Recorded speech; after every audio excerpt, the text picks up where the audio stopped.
Voilà, chers téléspectateurs et auditeurs de Ma Bannière Télévision, Ma Bannière FM, ravi de vous retrouver ce week-end, samedi 16 octobre 2021, pour ce nouveau numéro de votre magazine Réflexion des rédactions. Vous le savez, tous les week-ends, nous recevons pour vous des journalistes, des rédacteurs de différentes entreprises de presse de la place, donc de la province du Congo central, pour analyser l'actualité. Et dans l'actualité aujourd'hui, nous allons parler de deux thématiques. Comme vous le savez, au niveau national, nous allons parler de cette affaire qui a fait et qui continue à faire couler encre et salive au sein de la classe politique congolaise et même au niveau de la société. Nous allons parler de l'affaire registre des appareils mobiles RAM, qui les uns appellent ça taxe, les autres appellent ça rémunération de l'ARPTC. Bref, nous allons parler de cette situation du registre des appareils mobiles RAM. Et deuxièmement, nous allons parler de la province. En vertu de la loi de la proximité, on ne peut pas aller ailleurs sans parler de chez nous. Nous parlons de la province du Congo central, précisément l'organisation des élections dans les 14 provinces. Un problème, mais un accent particulier sur notre chère province, le Congo central. Et dans cette thématique, nous allons aborder, sinon frôler sur l'analyse des différentes nominations du gouverneur intérimaire après même ces 30 jours d'intérim. Et sur ce plateau, je reçois pour vous trois confrères, trois professionnels de médias de la place. J'ai d'abord à ma droite les confrères Flory Songo de Oreb Télévision. Bonjour confrères. Bonjour. En tout cas, ravi de vous recevoir pour la première fois dans Réflexion des rédactions. Merci beaucoup. Merci, chers téléspectateurs, et nous allons découvrir le deuxième invité. Lui, c'est Abey Lukao. Il est journaliste à Desco Télévision. Salut, monsieur Abey. Salut, Roger Missamou. Je salue aussi mes deux confrères, Flory et maman Eugénie qui sont là-bas. Et je salue aussi le téléspectateur de Ma Bannière Télévision qui nous suivent. Cette fois-ci, vous changez de place, ce n'est plus à droite, c'est à gauche. Vraiment. Voilà. Je suis déjà à gauche de l'animateur, du présentateur principal. Merci beaucoup. Bien connu déjà dans ces magazines de réflexion des rédactions. Et nous avons troisièmement Madame Eugénie Sassi, elle est directrice de programme de la radio-télévision Kimbangi sur Ratelki Matadi. Salut Madame. Oui, salut à vous et à mes deux confrères, aussi les téléspectateurs et auditeurs de Ma Bannière Télévision. Voilà, merci beaucoup. Parité bien respectée sur ces plateaux pour les comptes de ces nouveaux numéros de votre magazine Réflexion des rédactions. Nous débutons au niveau national avec la question du registre des appareils mobiles RAM. Le mercredi de cette semaine, nous avions suivi un débat au niveau de la Chambre basse du Parlement avec l'intervention du ministre national des Postes, Télécommunications, Nouvelles Technologies de l'Information et de la Communication, Pétentique, Augustin Kibassa, qui répondait à une question orale avec débat lui adressée en cette matière. Monsieur Flory Nsongo, quelle analyse faites-vous d'abord en rapport avec cette situation RAM, prélèvement de crédit dans les comptes mobiles des utilisateurs? Merci beaucoup pour la parole. Comme c'est que j'aimerais dire maintenant, je crois que tout le monde a suivi et on a remarqué qu'on a commencé à lire sa façon même de se défendre. C'est comme si même lui-même tantôt n'avait pas d'argument solide pour convaincre la population concernant cette taxe-là, comme le disent les autres. C'est une taxe, comme disent les autres aussi. Je ne sais pas, c'est pour rançonner le peuple congolais. Il n'a pas eu de mots favorables donc, qui pouvaient peut-être convaincre les Congolais les pourquoi. Il a pris tant de raisons. On a entendu que non, c'est une caisse pour encore accompagner la gratuité. C'est une caisse qui pouvait faire tant de choses. Mais toutefois, comme à partir d'hier, comme on a dit que peut-être le vendredi prochain, nous serons éclairés.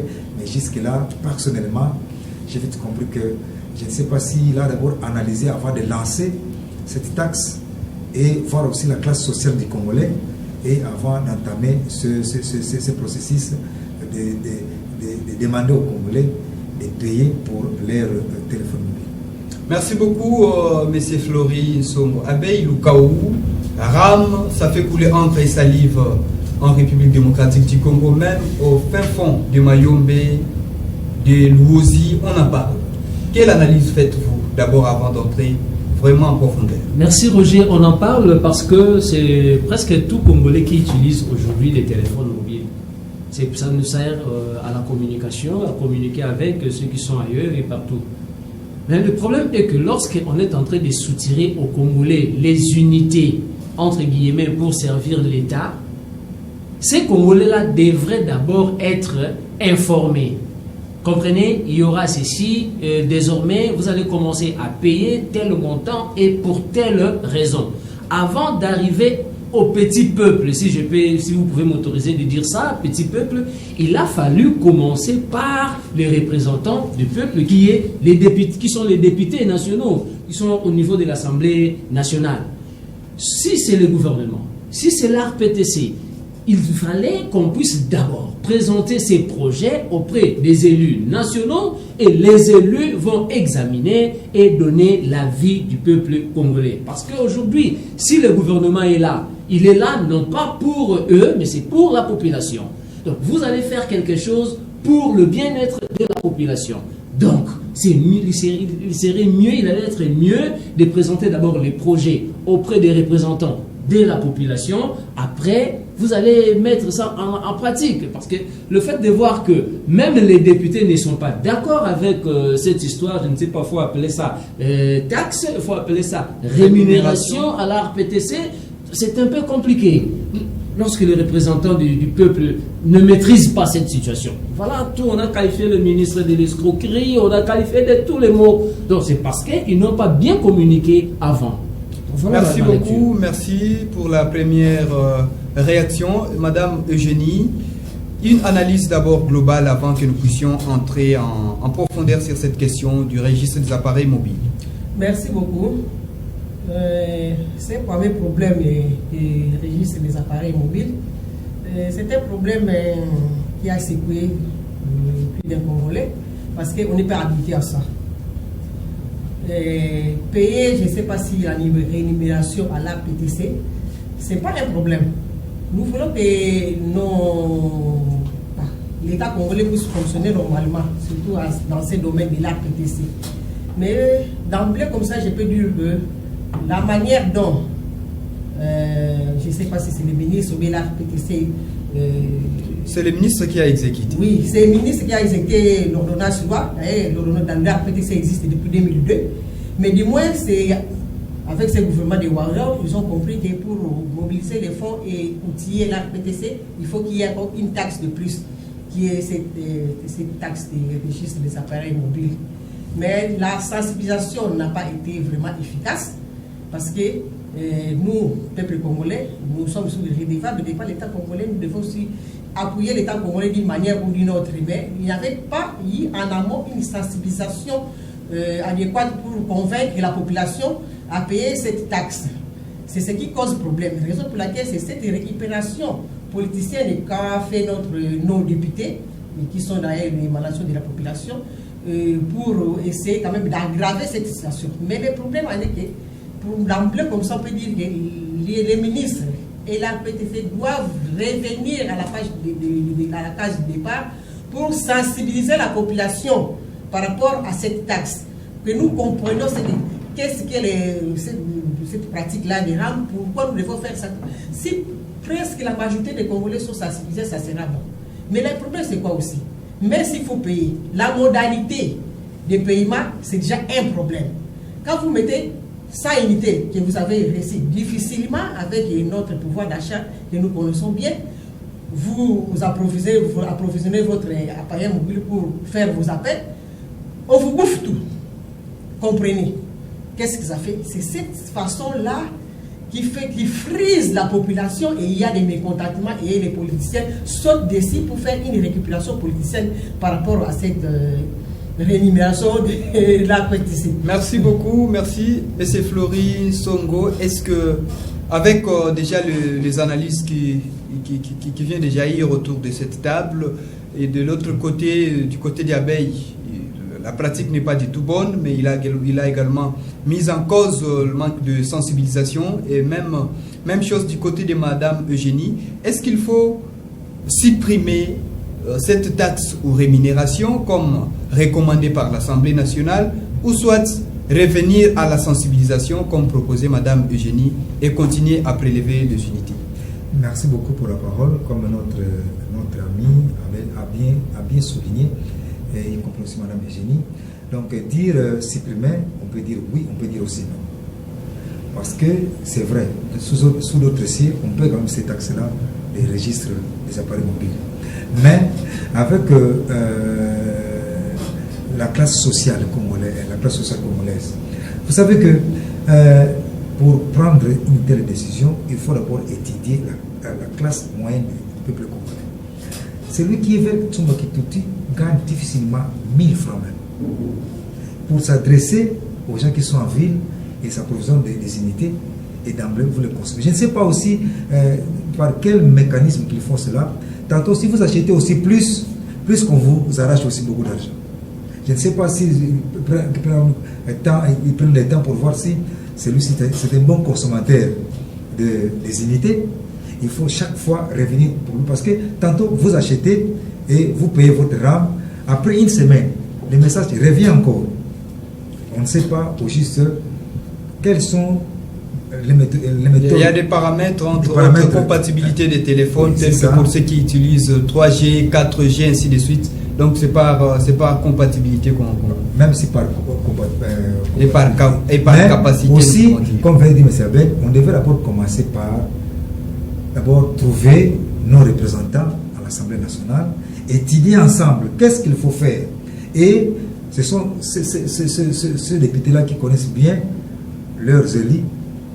Et puis, ils vont défendre cela et sensibiliser la population. Voilà cette taxe ici. On les paye partout aux États-Unis, en France et partout ailleurs. Mais aussi, le mal qu'il y a dans nos politiciens, ils veulent prendre des choses seulement par la hanche. Bien sûr, on peut peut-être chercher les voies et moyens pour prendre l'argent pour les trésors publics. Mais ce qu'il faut faire d'abord, ces mêmes peuples-là qui voulaient peut-être rançonner ces montants-là, il faut d'abord étudier quel est leur gagne-pain. Les conditions de vie. Oui. Voilà, merci beaucoup. Monsieur Abey Lukaou, nous avions également suivi le compte rendu du Conseil des ministres d'hier, vendredi 15 octobre 2021, et dans un extrait, nous avions suivi le ministre de la Communication, Médias et porte-parole du gouvernement, Patrick Mouyaya, qui a dit que le Conseil a bien précisé que le gouvernement a bien entendu la position et a compris la position de la population congolaise à travers ses élus. Or, lorsque nous revenons le jour de la plénière, les élus ont exigé la suppression. Est-ce que ça veut dire que cette taxe, ou soit rémunération, sera réellement supprimée? On ne sait même pas le qualifier. La qualifier, c'est une taxe, c'est une rémunération. La nomenclature... Que ce soit nous, journalistes, que ce soit nos députés, que ce soit lui-même le ministre Kibasa, ne savait pas comment qualifier cette situation de rame.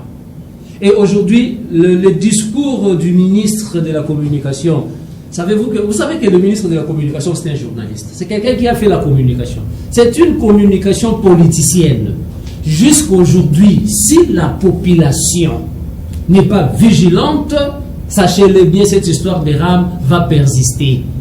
Parce que, voyez l'attitude qu'avaient les députés le premier jour que le ministre Kibasa s'est présenté à l'hémicycle.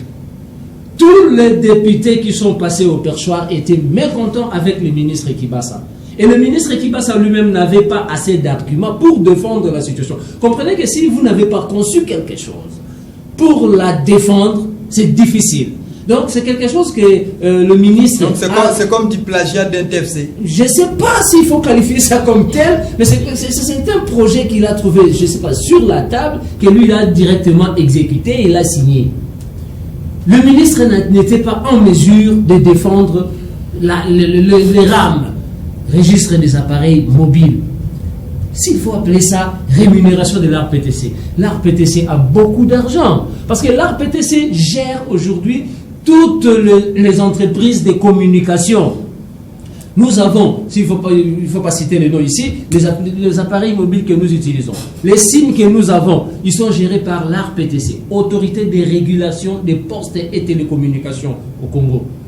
Les médias tels que nous sommes là, nous payons des taxes à l'ARPTC. Donc nous sommes là-dedans. Et ce que nous devons savoir, l'ARPTC est directement géré par la présidence de la République.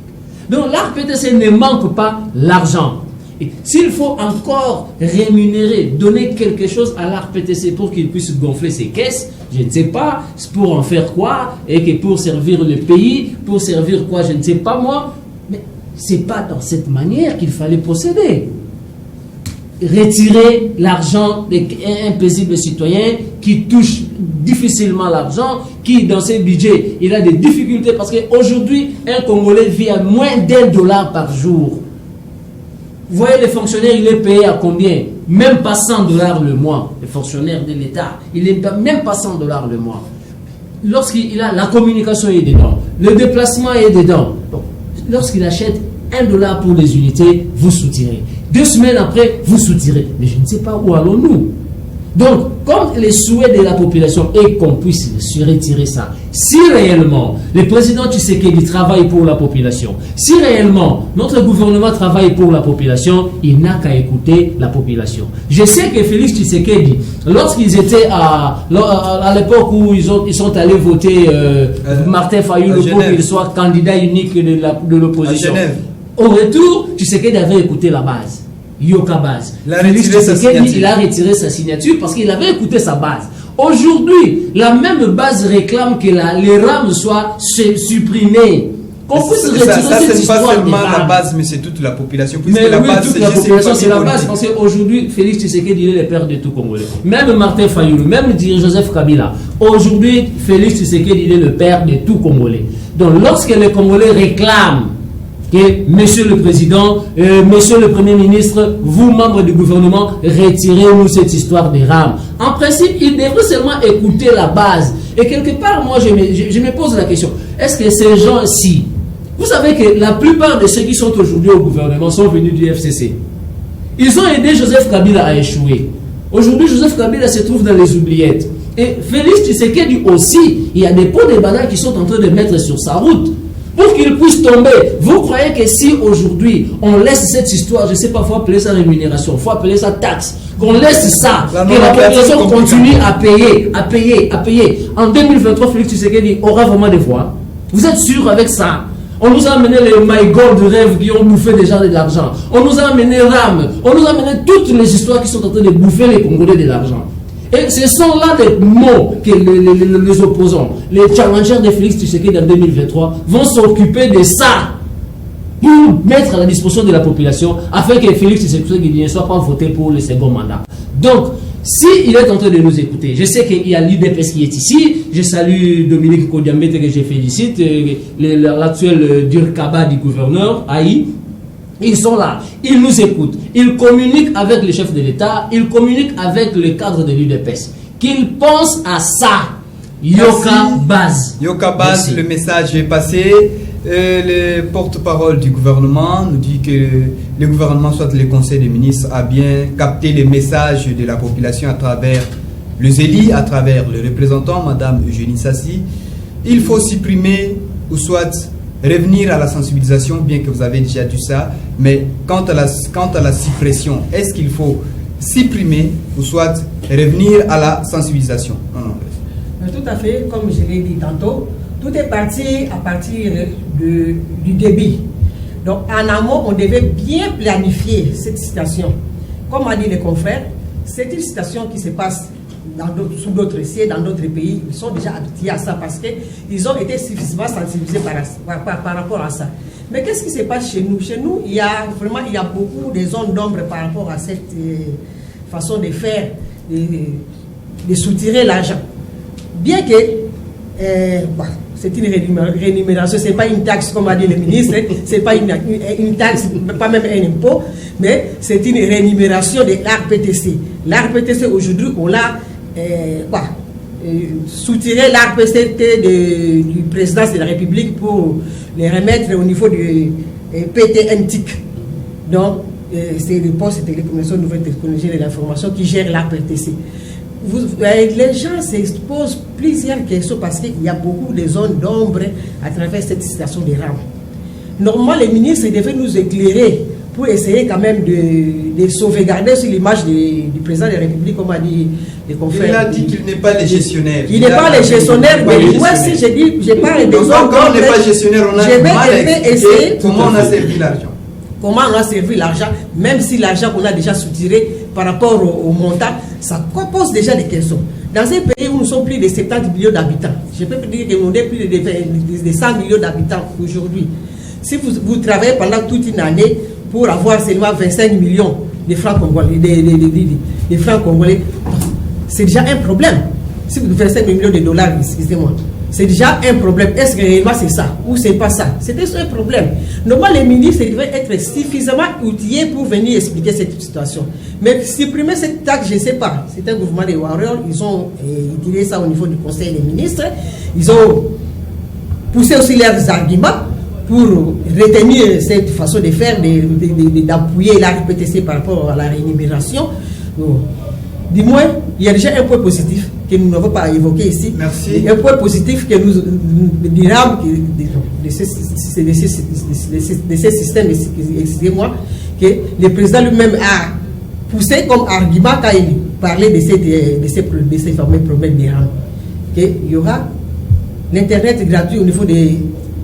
Merci. L'Internet gratuit au niveau des universités publiques, au niveau ainsi donc dans les places publiques, s'il faut le dire ainsi. Mais c'est Florine Songo.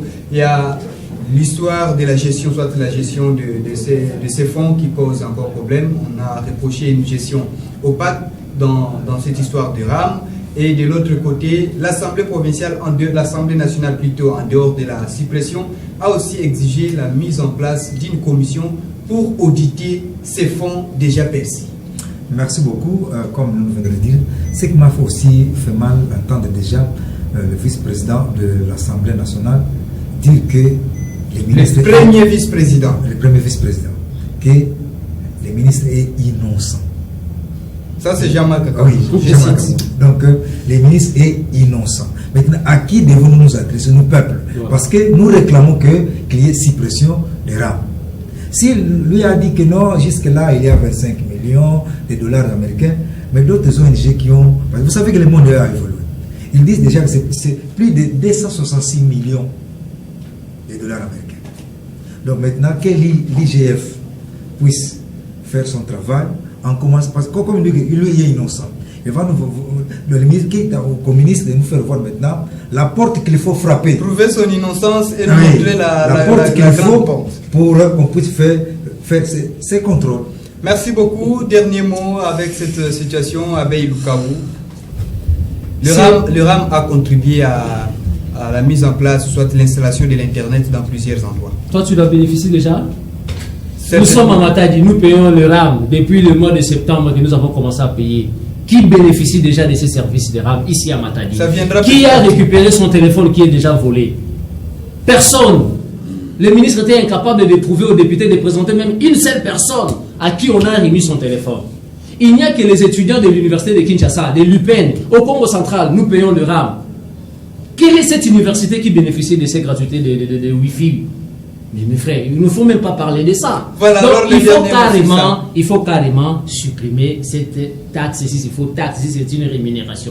Il faut simplement retirer pour ne pas mettre des pots de bananes sur la route de Félix Tshisekedi. 2023, c'est dans quelques jours. Merci donc, beaucoup. Quant à cette situation des rames, ce que moi j'ai pu conclure, il n'y a que ça.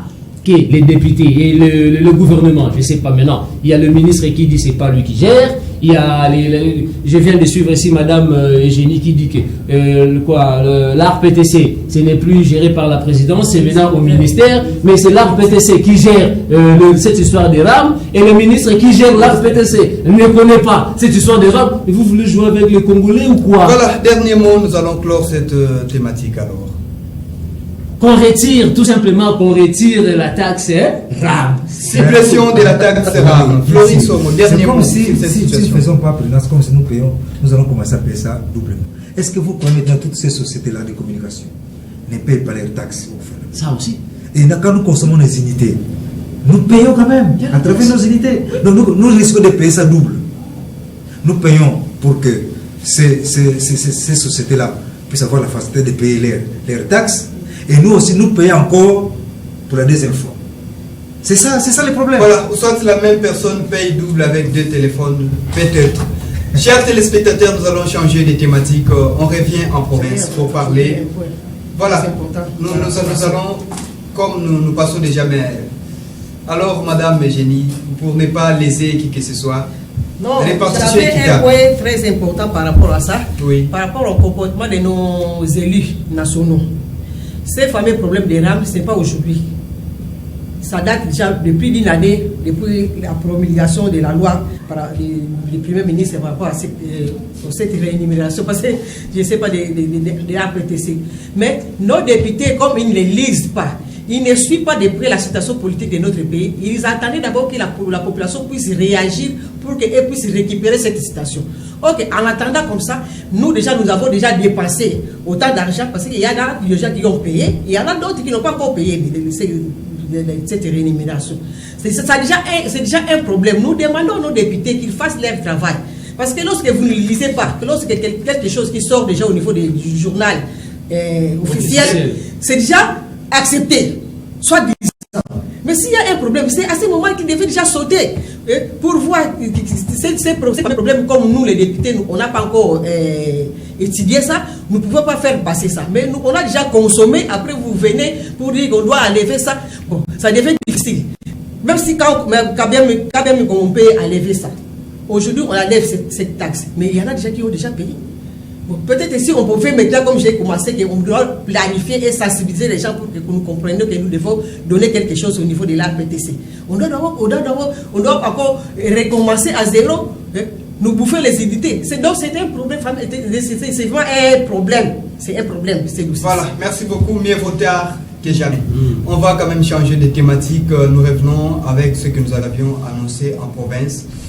L'intérim du gouverneur à Justin Louemba Makosso. Il y a 14 provinces à problème en République démocratique du Congo, dont la nôtre est également grandement concernée. Nous avons un intérimaire depuis déjà plusieurs jours, plus d'un mois. Les 30 jours prévus par la loi a déjà été épuisés. M. Abey Lukaou, l'organisation des élections, est-ce que le gouvernement ne presse pas? Puisque jusque-là, la CENI n'est pas encore contacté officiellement par le gouvernement. Ça, c'est la communication de la CENI. C'est à travers un communiqué officiel. Alors que le vice-premier ministre de l'Intérieur et Sécurité et Affaires coutumières nous avait déjà dit que les contacts ont commencé avec la CENI pour dégager les budgets. C'est ça la RDC. Nous ne respectons pas les textes. Mais c'est l'État du sommet de l'État jusqu'à la base. Nous ne voulons pas respecter les textes. Lorsque le Premier ministre, le vice-premier ministre et ministre de l'Intérieur a signé l'arrêté, il a saisi les intérimaires, il a nommé des intérimaires dans des provinces. Mais c'est au même moment qu'il devrait saisir la CENI, que le gouvernement devrait saisir la CENI. Avant qu'il prenne cette décision, nous avons suivi Acelo. Acelo a dit que le problème était traité au niveau du Conseil des ministres. Lorsque vous traitez de tel genre de problème, le ministre du budget n'était pas là pour vous dire que, écoutez, lorsque nous allons faire ça, dans un mois, il fallait qu'on puisse organiser des élections et que nous n'avons pas encore de moyens. Ils étaient là tous. Le problème était traité au niveau de la présidence de la République. Ils ont la maîtrise de la caisse de l'État pour savoir que les élections vont nous coûter autant dans les 14 provinces. Si vous prenez une telle décision, donc vous savez qu'à la caisse, nous avons quelque chose qui peut nous aider à financer les élections. Mais nous dire que 30 jours après les délais constitutionnels, la CENI n'est pas encore saisie officiellement, c'est du tâtonnement ou quoi? C'est ce que moi j'ai dit, c'est donner des arguments aux opposants de Félix Tshisekedi. Pour 2023. Pour 2023. Donc, ceux qui sont au gouvernement, on les a appelés au gouvernement des warriors. Je ne trouve pas les guerriers. En quoi ils sont warriors? Ils sont guerriers. En quoi? Parce que lorsque vous êtes en train de tâtonner, comment on peut vous appeler guerrier? Un guerrier ne tâtonne pas. Il sait que lorsqu'il est en train d'affronter un obstacle, il affronte l'obstacle avec précision. Mais vous sanctionnez déjà, vous nommez déjà des intérimaires pour l'organisation des élections. 30 jours après le délai constitutionnel, vous nous dites que la CENI n'est pas encore saisie officiellement. C'est pas normal. Merci beaucoup, c'est pas normal. C'est Abeille Lukao, Florine Songo. Nous parlons de l'organisation des élections. La CENI jusque-là, pas encore saisie officiellement. Qu'en est-il? Mauvaise foi des gouvernants ou c'est l'argent qui manque? Bon, comme venait de dire M. Abel, vous savez, dans de telles choses, gouverner, c'est prévoir. C'est prévoir, c'est prévenir. Lorsque vous voulez peut-être entamer un processus, il faut en amont déjà prendre les positions qu'il faut pour aboutir. Vous savez, lorsque vous commencez, ça que vous terminez. Vous détruisez. Donc quand ils ont eu cette position-là, déjà, ils savaient bien que au sommet même de la CENI, il y a un problème qui se pose pour choisir le président. Ils devaient gérer le problème. Pour ne pas entamer une chose et je ne sais pas, maintenant, ils vont saisir maintenant la CENI quand. Donc, entendre d'autres politiciens dire que non, c'est une façon peut-être de maintenir ceux-là qui font l'intérim, je ne sais pas, jusqu'en 2023. Mais le vice-premier ministre de l'Intérieur et de la Sécurité nous a dit qu'il est venu remettre de l'ordre. Lui, il est légaliste. Légaliste, c'est-à-dire le respect des textes. C'est comme ça qu'il a instruit vous savez, les tantôt intérimaires. que souvent, dans certaines choses, les grands diseurs ne sont pas des bons faiseurs. Ils disent une chose peut-être pour pallier la situation. C'est ça le Congolais. Donc quand il voit que le problème est tellement chaud, il prend un moment là pour atténuer un peu le problème. Et il va encore entendre jusqu'à ce qu'il y aura encore des bruits pour rebondir encore à ça. Donc, nous, population, pour nous qui sommes ici au Congo central, nos députés sont là, doivent tout faire pour que nous ayons vraiment un gouvernement légal pour booster encore la province du Congo central. Parce que jusque-là, on est en train de tâtonner. Mais celui qui est là, il sait bien que je suis intérimaire. Il peut tout faire parce qu'il sait bien que ma porte est déjà ouverte. Il faut que l'État puisse faire tout déjà parce qu'il a déjà un retard. Parce que lorsqu'on fait l'intérim, on se dit que à jamais je serai encore gouverneur. Donc je dois me préparer parce que bientôt je serai mis à la porte. Et pendant ce temps-là, le gouverneur peut faire tout ce qu'il veut. C'est lui qui fait l'intérim. Il peut faire tout ce qu'il veut. Merci, Madame Eugénie Sassi. Organisation des élections dans les 14 provinces à problème, entre autres la province du Congo central, notre chère province. Jusque-là, la CENI n'est pas encore saisie officiellement et on ne comprend pas l'organisation. Quelle analyse faites-vous? Chers confrères, il y a déjà une inquiétude. Une inquiétude par rapport à quoi? Parce que le gouvernement des Warriors nous ont promis qu'ils vont faire de la RDC un état de droit. Mais dans un état de droit, on doit respecter les textes. C'est clair, on doit respecter les textes. La loi est claire, la loi électorale, qui stipule qu'après 30 jours, l'intérim prend fin. Depuis, prenons le cas du Congo central, depuis le 5 septembre jusqu'au 5 octobre, c'est-à-dire nous sommes dans une période de prolongation. Cette période de prolongation, ce n'est pas seulement le Congo central. Vous avez bien souligné, 14 provinces sur 26. Cela veut dire quoi? Cela veut dire que plus de la moitié du pays n'est pas gouverné. Donc il n'y a pas de gouverneurs titulaires qui travaillent. Parce que lorsque vous êtes intérimaire, vous expédiez les affaires courantes. Vous avez sur les difficultés. Il y a parfois des limites. Oui, par rapport au bon fonctionnement des provinces. Vous savez que plus de la moitié des provinces ne sont pas gouvernés. C'est déjà un problème. Et lorsque vous dites que l'organe d'exécution des élections, la CENI n'est pas encore saisie, il y a quoi se poser des questions. Et là, je me réfère à ce que le confrère a dit, est-ce que réellement ils sont des gouvernements des Warriors? Est-ce que réellement ils savent ce qu'ils sont en train de dire? Non. Ils doivent être clairs.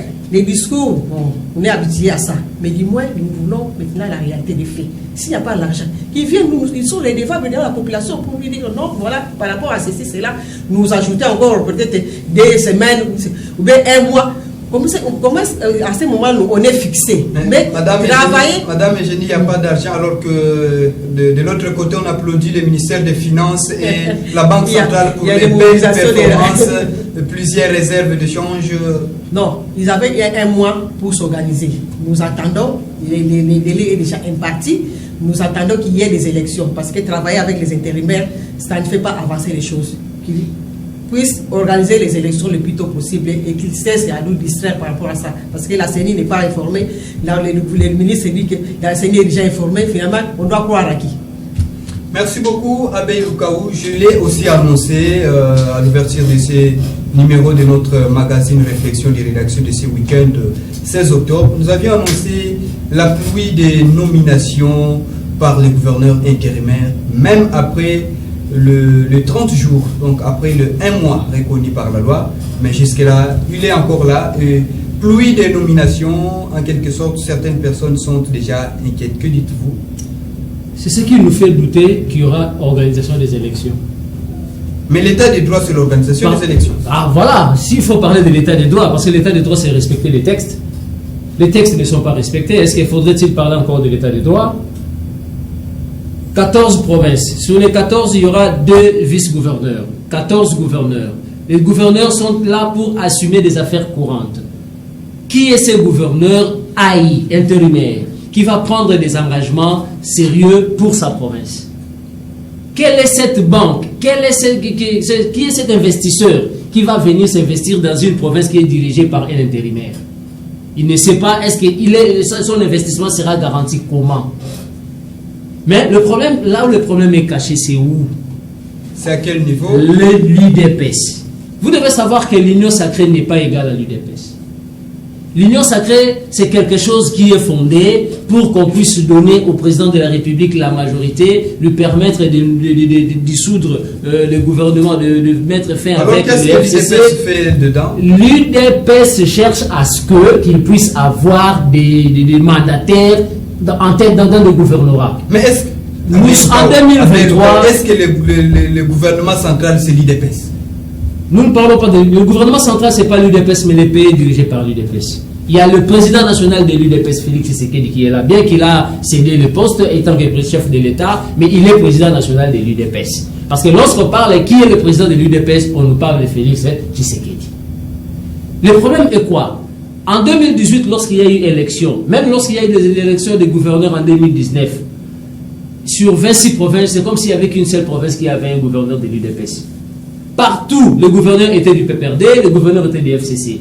Et aujourd'hui, pour qu'on puisse organiser des élections, c'est que nous devons savoir, dans ces pays, nous avons une sale habitude. Nous avons vécu ça avec le PPRD. Pour organiser les élections, le directeur des campagnes du PPRD dans des provinces était des gouverneurs. L'argent, le PPRD n'envoyait pas l'argent, utilisait l'argent de la province. Et moi, je sais que l'UDPS aussi va faire de même. Donc, c'est pourquoi l'UDPS, c'est un système qu'ils ont. Nous allons avancer jusqu'en 2023 parce que jusque-là, il n'y a pas de signal. Il n'y a pas de signal qui prouve qu'il y a un changement dans ces pays. Ce qu'on a refusé, on a reproché au PPRD hier, c'est ce que l'UDPS fait aujourd'hui. Donc, c'est pour dire que moi, nous sommes dans la réflexion de rédaction. Nous sommes en train de réfléchir. Je pressens que l'UDPS fait des manœuvres pour qu'il puisse arracher des postes dans des provinces. Pour permettre à Félix Tshisekedi d'être quand même éligible, pour permettre à Félix Tshisekedi d'avoir des voix en 2023. Parce qu'il y aura des gouverneurs qui seront là, et membres de l'UDPS, qui vont faciliter les élections de Félix Tshisekedi pour convaincre la population. Mais au stade actuel, l'UDPS n'est pas encore en mesure de convaincre les députés dans 14 provinces pour qu'ils puissent leur confier aussi des sièges, si pas gouverneur, vice-gouverneur. Voilà le mobile de manœuvre. Merci beaucoup, Florine Songo. Au niveau de la province, pluie de nominations par les gouverneurs intérimaires. Comment analysez-vous ces intentions? Merci beaucoup. Maintenant, il faut faire une lecture. Il faut voir maintenant, toutes ces personnes-là nommées sont de quelle obédience? Là, je vais un peu aborder comme mon frère Abel veut dire ça. C'est comme s'il prépare une chose. Il prépare une chose en amont pour baliser la voie, faciliter le président président Tshisekedi. Parce que vous savez, même ces politiciens-là, qu'est-ce que nous ne voyons pas? Vous voyez maintenant quelqu'un qui était membre d'un parti politique, comme il est à la recherche d'un poste, il va nous non, je suis devenu allié à l'IDPS. Parce qu'ils savent bien que les rouages de notre politique congolaise, c'est ce qui se passe partout. Quand nous étions avec le PPRD, tous les postes stratégiques étaient parmi les membres occupés par les membres du PPRD. Même moi aussi aujourd'hui, on est en train de changer la couleur petit à petit. Petit à petit. Nous allons voir maintenant que quand nous allons arriver vers 2023, même dans des sociétés publiques, voilà maintenant que quelqu'un qui est en tête là-bas, qui était tantôt, si pas d'un parti qui était aux côtés du PPRD, devait maintenant allier de l'IDPS. Pour dire que au Congo, c'est comme ça. Bon, il faut aller là où l'eau coule quand même.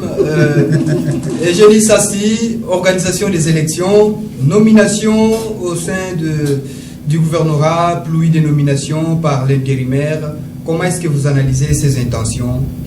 Oui, c'est ce que nous avons évoqué ici. L'intérimaire est en train d'expédier les affaires courantes. Lorsque vous êtes en train d'expédier les affaires courantes, vous avez des limites par rapport à ce que vous pouvez faire. Les nominations, vous devez les faire avant le délai. Là, on pouvait même accepter. Donc, aussitôt investi comme intérimaire. Investi, mais jusqu'à aujourd'hui, les nominations continuent à nommer. C'est ça, c'est cette inquiétude-là qui commence déjà à gagner la population pour dire que comme il continue à nommer même en dehors du délai, le délai qui est déjà... Parce qu'on peut organiser les élections même la semaine prochaine. Un problème. Parce que c'est au cours de cette semaine, les mardis de cette semaine, il a reçu les membres de l'Union sacrée. L'Union sacrée. Le gouverneur intérimaire reçoit les membres de l'Union sacrée et leur demande de les soutenir. Parce qu'il est aussi candidat gouverneur. Comprenez, allez-y comprendre quelque chose. Allez-y comprendre quelque chose. Il va devenir, je ne sais pas s'il est déjà devenu, il va devenir quoi? Le président le coordonnateur de l'Union sacrée au niveau de la province du Congo central. C'est tout ça. Comme l'a dit le gouverneur de Chiatou-Matouane, que je vais organiser l'Union sacrée. Nous savons très bien qu'une sorte que vous êtes en politique, il faut conquérir les pouvoirs et les conserver. Mais si vous voulez conserver les pouvoirs, mais vous devez respecter les lois du pays, les lois établies. Si vous respectez les lois, là nous allons nous dire que nous sommes dans un état de droit, vous n'avez pas de problème. Et vous avez aussi la chance de gagner les élections prochainement parce qu'avec cet homme, en tout cas ça va, il est en train de respecter les lois. Mais lorsque vous voyez, c'est que j'ai toujours l'habitude de dire hier égale aujourd'hui.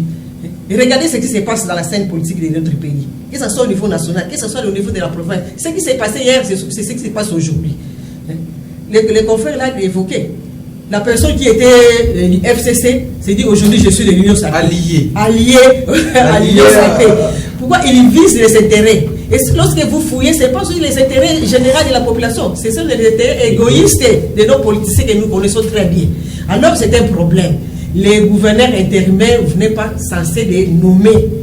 Vous avez comblé le vide qu'a laissé votre prédécesseur, c'est tout. Le reste là, continuez à travailler, continuez à expédier les affaires courantes. Nous, on va toujours continuer à crier pour qu'il y ait des élections. Parce que les élections vont crédibiliser la personne qui va être à la tête de la province et ça va aussi faire avancer le bon fonctionnement de nos institutions au niveau des provinces. Merci beaucoup, Madame Eugénie. Abbé Lucas, nous sommes en train de citer déjà. Oui. Peut-être le dernier mot, analyse pour clôturer déjà avec cette histoire de nomination, consultation déjà, préparation en coulisses des élections de gouverneurs et vice-gouverneurs. Que dites-vous, puisqu'il y a déjà consultation des classes politiques? Oui, les consultations, il y en a déjà, parce que ça devait toujours se passer. C'est prévisible. Avant qu'il y ait élection, il faut consulter. Mais ce que nous souhaitons, qu'il soit de l'UDPS, qu'il soit du PPRD, qu'il soit de quel parti, je ne sais pas moi, les candidats gouverneurs, il faut tenir compte des profils. Un rassembleur, un bon manager, pour que nous puissions quand même récupérer les 2 ans qui nous restent. Le Congo central a beaucoup souffert avec Atouma Toubouana qui est parti. Et aujourd'hui, il ne faut pas qu'il y ait un gouverneur qui sera manipulé par les Quinois. Parce qu'il y a aussi un problème. Si je suis soutenu par quelqu'un, on dit la main qui donne est toujours au-dessus de celle qui reçoit. Je sais que c'est monsieur Fleury qui m'avait soutenu pour que je sois ministre et pour que je sois tel que je suis là. Je me sens coupable, je me sens redevable à monsieur Fleury. À chaque fois que M. Fleury m'intimide un peu, je vais céder facilement. Je vais même donner 1 ou 2 postes ministériels à M. Fleury. Non, c'est ce que nous ne voulons plus. Nous voulons que nos députés puissent voter avec leur conscience. Voilà, que quelqu'un qui va vraiment remonter la province du Congo central. Merci pour beaucoup. que nous puissions sortir de ces chaos Merci qui nous beaucoup. frappent. Nous devons sortir de ces chaos avec une bonne élection. Fleury Songo, nous sommes presque à la fin. Dernier mot, dernière analyse pour clôturer notre émission. Merci beaucoup. Moi, ce que je commence à constater, toute cette lenteur-là, que non, la CENI n'a pas encore été saisie, ils ont posé un acte, mais ils se sont dit que non, il faut que nous soyons prudents. Il faut d'abord commencer à aménager la base. C'est ce qui fait maintenant qu'il faut d'abord aménager, consolider tout cela. Ce n'est pas un hasard. Tout est planifié. C'est pour ça que nous disons que nous qui sommes, nous, le peuple congolais, nous devons être prudents. Aussi parce que s'ils avaient vraiment un objectif, réellement, de changer un gouverneur qui ne soit de partout, on devait déjà faire ça. Mais ils ont vite compris que non. Tout ce que nous devons faire, nous visons d'abord 2023. C'est vrai, nous avons lancé des intermèdes, mais pour voter les gouverneurs, il faut. Et s'il y avait un mot d'ordre, admettons, du niveau national, que voter tel? Voter tel. Ça s'est fait souvent, et on va le voir aussi. Parce que c'est ce qu'ils font. S'ils avaient objectif, on devait déjà faire les élections. Est-ce qu'il n'y a pas de candidats déjà en position de déposer? Ils sont là. Mais il faut d'abord voir maintenant, celui-ci, Abel veut déposer de quel parti. Merci Chité, nous allons déjà clôturer. Donc vraiment, nous demandons au gouverneur de province d'être intérimaire, voulais-je dire, peut-être tout ce que cette période ici, c'est une période de grâce. Et ce que je préfère, moi, c'est selon moi. S'il voit que maintenant c'est un peu difficile, on peut déclencher dans toutes ces provinces-là un problème, l'état de siège. On met les militaires là-dedans, oui, on passe. Mais il n'y a aucun danger, il n'y a pas de guerre. Parce que vous êtes en train de terminer, il n'y a pas de guerre. Ça, les warriors vont résoudre les problèmes. Madame Ejelissa, si nous sommes en train de chuter, votre dernier mot par rapport à cette situation. Merci beaucoup. Nous attendons les élections du gouverneur des provinces. C'est que nous attendons tous, nous voulons tous. Mais ce qui me frise un peu, c'est le comportement de nos députés provinciaux. Nous avons tous suivi cette assemblée provinciale dès le départ, ce qu'ils ont fait et leur manière de lire. Et vraiment, cette fois-ci, on leur demande d'être des responsables. Parce qu'en 2023, ils vont revenir encore devant nous pour qu'on puisse leur donner les voix, pour qu'ils puissent regagner encore l'hémicycle au niveau de l'Assemblée provinciale. Alors, Madame Eugénie, s'il y avait un mot d'ordre, est-ce qu'il faut obéir au mot d'ordre, soit voter les candidats idéaux? Là, du moins, les députés, les anciens députés les ont déjà balayés parce qu'il y avait un mot d'ordre par rapport aux élections la fois passée. C'est seulement les députés du Congo central qui n'ont pas accepté ces mots d'ordre. Ces mots d'ordre, c'est déjà révolu. Mais nous voulons que nos députés puissent changer leur comportement. Nous connaissons nos députés. Il y a aussi un fameux problème qui se passe au niveau de l'Assemblée provinciale. Cela veut dire qu'ils se sont entendus que devaient être gouverneurs et vice-gouverneurs de la province, ils doivent être députés provinciaux. Mais parmi les députés provinciaux, il y a aussi ceux qui répondent aux critères quand même. Oui, bien sûr, bien sûr. Maintenant, nous voulons plus que la province du Congo central soit une province de la honte, comme ils ont fait la fois passée. La population a décrié de ne pas voter la personne qui est au choisi. Voilà là où ils nous ont amenés aujourd'hui. Nous sommes coincés. Nous sommes coincés, ce sont les députés provinciaux. Mais raison pour laquelle nous devons interpeller les députés provinciaux, parce que ce sont les électeurs, ce sont les grands électeurs qui vont élire les gouverneurs. Merci beaucoup, Madame. Cette fois-ci, nos chers députés cherchaient quelqu'un qui va faire l'honneur de la province. Nous voulons plus, ce que vous avez fait la fois passée, nous voulons qu'il y ait un changement au niveau de la province du Congo central et que la province puisse bien marcher, puisse fonctionner et que la province du Congo central puisse servir d'exemple à d'autres provinces. Merci beaucoup, merci beaucoup. Des gouverneurs des provinces. Merci beaucoup, le message est passé et chers élus du peuple, nous reviendrons prochainement sur cette table pour vous aider avec le décryptage du profil, soit du profil des candidats gouverneurs et vice-gouverneurs. Certainement, ça va vous aider à voter utile pour l'émergence, soit le développement de notre chère province, le Congo central. Nous avions beaucoup volé, nous voici atterrir. Nous saluons l'intervention de Florine Songo, le confrère de Oreb Télévision, de Madame Eugénie Sassi pour la radio-télévision Kimbangi sera-t-elle qui m'a dit, mais aussi de Abel Lukaou de Desco Télévision. Et nous disons grand merci à la grande équipe technique qui nous a accompagnés ce week-end, ce soir, pour la réalisation de ces magazines. Là, nous voyons Hervé Mena dans l'ombre, nous avons également Grace Falanka, nous avons Shadrach Mavungu, bienvenue Sony, toute la grande équipe technique, Clovis Solo. Nous vous disons merci et merci aussi à vous, chers téléspectateurs, de nous avoir suivis. Surtout, les rendez-vous est pris pour très prochainement. On reviendra sur cette table pour d'autres sujets d'actualité. On se retrouve.